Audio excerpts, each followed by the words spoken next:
Là, on plante du gouais blanc sur toute cette ligne, 8 plants de gouais blanc. C'est un des cépages vraiment historiques qui a donné naissance à énormément de cépages derrière. Aujourd'hui, plus personne quasiment ne cultive du gouais. Et pourtant, autrefois, c'était en effet une variété très répandue qui serait à l'origine de cépages populaires comme le chardonnay, le gamay ou le melon. Mais le besoin de raisins moins productifs et de meilleure qualité, puis le phylloxéra qui a détruit une partie du vignoble français, l'ont fait peu à peu disparaître comme de très nombreuses variétés. Certains estiment que plus des 3/4 des cépages français ont disparu. Quelques-uns d'entre eux vont donc retrouver ici une nouvelle vie.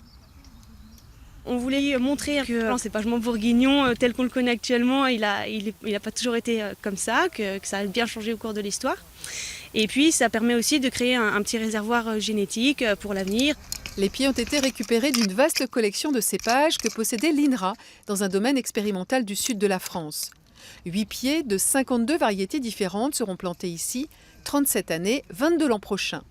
Pour les professionnels qui ont participé à l'opération, un tel conservatoire est une chance pour l'avenir. Si on a besoin de faire évoluer le pinot ou demain de replanter un autre cépage en Bourgogne, et qu'on ait déjà savoir un petit peu comment ça évolue, comment ça mûrit.